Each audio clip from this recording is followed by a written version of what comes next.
예, 오늘 시장이 굉장히 탄력적인 흐름이 나오다 보니까 장 마감 이후에 뭐 여러 가지 해석이 나왔죠. 미국 쪽에 금리 인상 부분에 대해서 다시 또 조금 더 뒤로 미뤄질 수 있다. 다시 말씀드린다면은 일단 지난주가 됐죠. 2주 전 금요일이 되겠는데 그 당시에 노동지표 관련해서 고용지표 관련해서 조금 긍정적인 흐름이 나왔었기 때문에 금리 인상을 6월에 단행할 수 있다. 이렇게 되면서 만기 주간에 국내 증시 좀 크게 흔들렸었죠. 그러고 나서 지금 기준에서는 다시 지표가 소폭 악화됐다라든가 또 다른 여러 가지 문제를 놓고 해석을 하면서 금리 부분이 뒤로 조금 넘겨질 수 있다. 이런 해석 때문에 시장이 올랐다라고 해석을 하고 있는데 다 좋습니다. 어찌됐건 시장이 강한 상승 탄력을 내주었다면 좋은 거죠. 다만 여러분들께서는 이러한 부분을 조금 더 명확하게 해석하셔서 대응하시는 것이 오히려 좋지 않을까 이렇게 말씀드리겠습니다. 그래서 오늘은요. 그동안 제가 가지고 나왔던 자료들에 대해서 전부 되짚어서 다시 갖고 나와봤어요. 그 부분 한 번씩 더 확인해 보신다면은 시장 보는 게 굉장히 쉽구나. 이렇게 된다면 앞으로도 내가 흔들리지 않고 수익 낼 수 있구나. 이런 자신감이 생기실 겁니다. 일단 파워포인트 많이 준비했으니까요. 빠르게 화면 보면서 진행해 드리도록 하겠습니다. 첫 번째 화면 먼저 놓고 볼 텐데요. 자주 보셨던 화면이 사실상 한 두세 번 갖고 나왔습니다. 뭐냐면 조금 전에도 말씀드린 것처럼 미국의 금리 인상에 대해서 굉장히 지금 시장이 화두가 되고 있죠. 17일과 18일 FOMC에서 FRB가 과연 금리 인상에 대한 문구를 넣을까 뺄까? 이 부분에 따라서 시장 랠리가 나올 수 있다 없다 이렇게 얘기를 하는데 다 필요 없습니다. 예? 다 필요 없어요. 똑같은 자료 계속 보여드리는 거예요. 어떻게 돼 있습니까? 지금 11년 만에 금리 인상이 11년 만에 이제 귀에 딱지가 앉으실 정도가 돼야 됩니다. 이게 매년 바뀌는 것도 아니고 11년 전 객관적인 사실이 그대로 표출되고 있는 부분인데 2004년 6월부터 2006년 6월까지 저는 이제 구구단에 오는 식으로 계속돼 있어요. 여러분들도 그렇게 하셔야죠. 무슨 얘기냐면은 하루 이틀 사이에 금리 문제 때문에 바뀌는 게 있겠습니까? 지금 사실상 미국 증시요 선물 조정받고 있습니다. 내일 그러면 시장 어떻게 대응하실 거예요? 이런 부분에 대해서 흔들리실 겁니까? 아닙니다. 전체적으로 크게 놓고 보십시오. 11년 전의 상황과 똑같지는 않습니다만 일단 IT 거품 이후에 시장을 조금 구조해줬던 부분, 유동성을 확대해줬던 부분, 그리고 9.11 테러 이후에 역시 마찬가지로 금리를 급격히 인하해줬던 부분 어떻게 됐어요? 2004년 6월부터 2006년 6월까지 내리금리를 인상했습니다. 그렇게 되면서 시장은 어떻게 됐다? 국내 증시뿐만 아니라 글로벌 증시 모두가 강세를 띄었다. 물론 11년 전과는 다소의 차이가 있습니다만 금리 부분에 대해서 너무 하루하루의 기준을 놓고 대응하시기보다는 이렇게 좀 먼 기간 쪽을 확인하시면서 대응하실 것을 권해드립니다. 금리 부분 말씀드렸다면요. 추가적인 부분 또 달러, 죄송합니다. 환율 부분이죠. 환율 부분도 점검을 하셔야 되겠습니다. 환율 부분 놓고 보시게 되면요. 이 부분이죠. 이 부분도 해석이 계속 엇갈리고 있어요. 달러와 인덱스 기준인데 고공행진을 하다 보니까 달러와 강세 뛰는 부분은 금리에 연동되고 상품에 연동되고 악재고 호재고 결론은 필요 없어요. 결론은. 지금 결론은 뭐냐면 이 달러와 기조가 강세를 계속 가지고 갈 것이냐. 가지고 가겠죠. 금리 인상하는데 달러가 강세를 띄지 안 뛰겠습니까? 거기에 추가적인 부분 또 뭐 있어요? 정책적인 기조 부분이 민주당, 미국의 민주당 기조에서는 달러의 강세 부분을 지속적으로 용인하고 있다는 겁니다. 그만큼 현재 기준에서도 경기 성장에 대한 자신감이 있는 거고요. 어찌됐건 이 부분이 우리나라에 영향을 미치느냐를 보시면 되겠죠. 예전에는 이렇게 1,100원대 줄을 한번 쫙 그어드리기도 했습니다만 일단은 오늘 기준에서는 그대로 보여드리겠습니다. 어떻게 돼 있어요? 원화가 강세를 띄어서 900원대에 내려올 때에도 상승 랠리가 나왔고요. 그리고 1,100원대에 이렇게 방어를 해주는 시점에서도 어떻게 됐습니까? 시장은 굉장히 강했습니다. 굉장히 강했어요. 이러한 부분에서 지금 달러화의 문제, 달러 강세 때문에 우리나라가 이처럼 어려워지는 그런 지경까지 연동되는 것이 아닌데 왜 이러한 부분에 있어서 크게 하루하루의 등락을 너무 심도 있게 보시느냐 그것을 지적해 드리는 겁니다. 조금 마음 편하게 좀 대응을 하시고요. 그리고 이러한 부분으로 국내 증시의 흐름도 같이 놓고 보도록 하겠습니다. 지금 일단 그렇게 된다면 이제 금리에 대한 불확실성 요인, 우리나라도 금리 인하했죠. 그렇게 되면서 불확실성이 해소가 됐고 미국 쪽의 불확실성 부분도 오늘 상승 탄력이 나오게 되면서 이제는 조금 노출된 부분이니까 불확실성이 해소되겠구나. 어떠한 방향으로 나오더라도 큰 충격은 없겠다. 이렇게 인식하면 될 것 같고요. 환율 부분도 문제 없다고 그랬고 그렇다면 나머지 부분은 어떤 부분이냐. 국내 증시의 이 고공행진 부분이 버거운 수준이냐라는 것을 해석을 하시면 되겠는데 제가 볼 땐 그렇지 않습니다. 지금 상대적으로 못 갔다 생각하실 수도 있지만 우리나라도 2007년, 2011년 고점 그 수준에 있다는 것 생각해 두시고요. 그만큼 시장의 펀더멘털은 강하다는 거예요. 그리고 글로벌 시장의 전체적인 흐름 놓고 보도록 하겠습니다. 매번 똑같은 그림이죠. 뭐 어쩔 수 없죠. 뭐 다우의 월봉 차트입니다. 어떻게 돼 있어요? 우리나라 2011년도 고점 뚫을 때 못 뚫었어요. 예? 고점 뚫을 때 못 뚫고 2013년도에 고점 뚫고 추가 상승 랠리인데 우리가 왜 못 간다고만 생각하십니까? 거기에 금리 부분 한 번 더 보시죠. 금리 인상했을 때 멈춰 있었지만 그 앞전의 흐름 어떻습니까? 그 앞전의 흐름 강세를 띄었다는 거예요. 지금과 마찬가지라고 해석하실 수 있어요.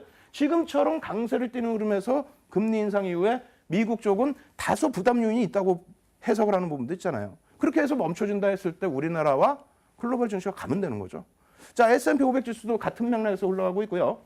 나스닥 어떻습니까? 나스닥. 사실상 애플의 영향도 굉장히 큽니다. 애플의 영향도 큰데 애플 부분이 또 이제 18일 날 다우 쪽으로 옮겨가게 되는데 어찌됐건 간에 15년 만에 고점까지도 뚫고 올라서고 있다. 이러한 부분의 해석 어떻게 하고 있습니까? 긍정적으로 하고 있습니다. 아시겠죠? 그렇다면은 하나 또 놓고 보셔야죠. FTSE 100. 영국이에요, 영국. 왜 뜬금없이 영국이냐? 영국 쪽은 유로존 단위인데 왜 그러냐? 미국과 마찬가지로 지금 금리 인상을 언급을 했잖아요. 그러다가 유로존이 양적 완화를 하다 보니까 내년쯤으로 미룰까 이렇게 얘기를 했습니다. 그쪽이 뭐 지금 시장이 조정이 나왔습니까? 아니면 시장이 뭐 바닥입니까? 아니라는 거예요. 또 이쪽도 놓고 보시죠. 그러면은 유로존 쪽에서의 독일의 흐름입니다. 독일 같은 경우 어때요? 더 탄력을 받고 있어요. 유로존 쪽에서 양적 완화하는 부분 조금 어려움. 프랑스 같은 경우 사실은 좀 밑에 놓여져 있죠. 그렇다 할지라도 긍정적으로 흘러가는 이러한 모습들이 표출되고 있는데 왜 어렵게 생각하시냐는 거예요. 니케이도 마찬가지입니다. 아베노믹스, 이야, 잃어버린 20년 굉장히 어렵고 일본 어렵고 결론적으로 일본도 15년 만에 고점 좀 뚫고 가고 있다는 겁니다. 근데 왜 우리나라만 이렇다는 거예요? 거기에 마지막으로 하나 더 보여드릴게요. 원래는 윤정두 기준에서는 브릭스 시장 보지는 않습니다. 경제 동향을 중국 쪽은 해석을 할 수 있겠지만은 시장에 대한 의미는 별로 안 주는데 오늘은 2,000포인트 위쪽으로 강하게 올라왔기 때문에 보너스 차원에서 한번 보여드립니다. 자, 저쪽 고점까지 못 올라왔어요. 부의 재분배, 자산의 재분배 그러한 맥락으로 정부에서 조금 시장을 견인한 부분이 있었는데 어찌됐건 간에 지금 7년 만에 고점을 뚫고 올라섰습니다. 그렇다면은 말씀드렸잖아요. 지금 미국 증시가 선물은 조정을 받고 있어요. 물론 뭐 시장이 개장되고 오히려 전략 후강이 나올 수도 있겠습니다만 만약에 밀려 떨어진다 할지라도 크게 흔들리시지 말라는 말씀을 드리는 겁니다. 아시겠죠? 그럼 이렇게까지만 말씀드리면 벌써 뭡니까? 다시 정리를 해드린다면 금리 부분, 환율 부분, 그리고 글로벌 시장의 전체적인 흐름 이렇게 본다면 주도주 잡아내셔야죠. 주도주 업종으로도 놓고 보실 수 있습니다만 정부 정책의 수혜주들도 놓고 보실 수 있겠죠. 그럼 정부 정책 관련해서 계속 말씀드렸죠. 지난주에는 뭐 연기금의 자금 확대 부분도 언급을 드렸고요. 그리고 그 전에는 배당이라든가 이런 부분에 대해서 강조를 드렸죠. 그렇다면 어떤 게 있을까요? 이 부분도 마지막으로 한번 더 체킹을 해드릴게요. 자료가 많다 보니까 막 빼먹고 넘어갈 뻔했습니다. 이때가 언제냐면은 제가 2월달 방송했을 때예요. 그 자료 그대로 갖고 나왔는데 코스피 지수가 1961포인트일 때 그때 기준을 놓고 보더라도 글로벌 시장의 전체적인 흐름에서 우리나라가 상대적으로 못 올랐다 아니라는 거죠. 퍼센테이지로 따졌을 때는 그렇게 뭐 저쪽 2003년도 저점 대비해서의 전체 흐름은 크게 밀려 있는 상황이 아니라는 거 자신감 가지시고요. 다시 정리해 드린다면 이제 이 부분을 강조를 해드리려고 했던 부분입니다. 정부 정책 중에 한 부분이 이제 뭐 테마, 핀테크 이런 부분도 있겠습니다만 한국판 다우지수 바로 이제 6월이에요. 그럼 윤정도 1월 14일, 20일부터 계속 방송을 진행해 드리면서 뭐라고 말씀드렸습니까? 매주 화요일마다 정책적인 부분에 있어서 다우지수, 한국판 다우지수에 연계돼 있는 종목 대표적으로 아모레지, 아모레퍼시픽 액면 분할에 대해서 결의를 한다라고 발표를 했죠. 그렇다면은 정책적으로 다우지수를 만들겠고 그쪽에 편입돼서 기관 외국인들 수급이 유입될 수 있는 상황의 종목인데 왜 두려워하시고 왜 겁을 내십니까? 주가가 액면으로 볼 때 뭐 300만 원 넘고 있어서 부담이 되신다? 그렇다면 시장에 대한 부담 요인 때문에 아무것도 못 하신다는 거죠. 오히려 이러한 부분에 대해서는 추가적인 관심을 가지실 만한 위치다라고 여전히 말씀드립니다. 지난주에도 말씀드렸고요. 자, 그렇게 놓고 보시고요. 그리고 건설주들도 오늘 급등이 나오다 보니까 우와 하시는 분들 또 발만 동동동동 구르시는 분들 많이 계시죠. 지난주에도 똑같이 건설주 말씀드렸습니다. 지난주 야간 무료 방송에서도 교육방송에서도 815TV를 통해서 여러분들께 말씀을 드렸고요. 그리고 지난주에 뭐가 있었어요? 금통위에 금리 인하 있었죠. 금통위 금리 인하 있을 때도 건설주에 대해서 오히려 수혜를 받을 수 있다. 금리 인하에 대한 부분 대출이 소폭 확대될 수 있고 그러한 부분에 건설 업종에 대한 수혜가 추가적으로 기대가 된다. 말씀드렸잖아요. 물론 그 이후의 흐름에서는 건설주들 수급 악화되면서 상당히 눌림폭이 있었습니다. 하지만 전체적인 추세에서 어떻게 됩니까? 정부의 정책의 의지가 있기 때문에 그러한 부분들 오늘 하루아침에 수급 개선 폭과 함께 되돌려놨다는 거예요. 그렇다면 무리해서 들어갈 수는 없다 할지라도 어떻게 해야 돼? 꾸준히 지켜보셔야죠. 네? 건설주에 대해서. 왜 지금 2달째 말씀을 드리는데도 못 들어가십니까? 다시 볼까요? 건설주 업종 월봉 차트입니다. 저 고점 행진 랠리도 아니고 삼성전자처럼 막 그냥 저 위에 놓여 있는 것도 아니고 이 바닥에서부터 수급 개선되고 전체적인 뭐 캔들 패턴 추세 전부 개선돼서 움직이는데 한번 보실까요? 이 부분도 상승장악형 언제요? 3월 초에 말씀드렸죠? 그리고 나서의 흐름 편입 구간 그리고 나서 손절 라인 상승 퍼센테이지 그리고 눌려진 부분 왜 접근을 못 하시고 관심을 못 가지시는 거예요?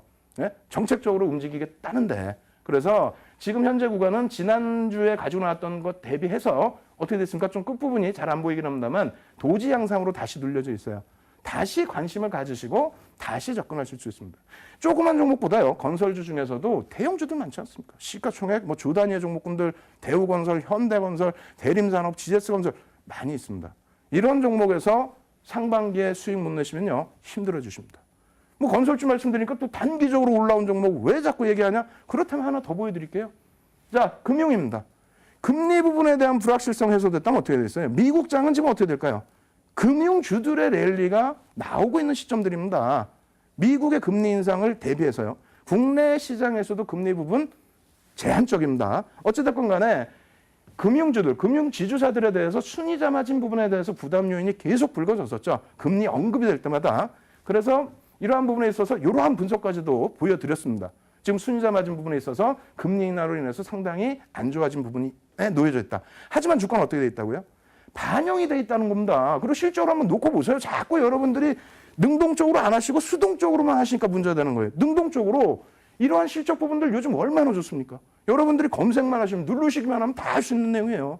윤정도가 어디 가서 막 맨날 베껴오는 것도 아니고. 그러면 자료를 드릴 때 한번 보시면 되죠. 지금 KB금융, 신한지주, 우리금융, 하나금융지주 9천억 원대에서 2조 원에 달하는 이러한 순이익이 적습니까? 연간 단위에서? 근데 이런 종목들이 뭐 얼마나 더 밀려야 되겠다는 거예요. 금리의 불확실성이 지금 해소되는 국면에서. 그래서 여러분들께서 많은 부분에 대해서 부담 요인을 가지실 수 있는 장세이긴 합니다만 그것은 시각이 다소 편협된 시각에 놓여져 있기 때문에 그럴 수도 있다라고 말씀을 드립니다. 그래서 다시 한번 정리해 드립니다. 금리 부분 불확실성 해소 국면이고요.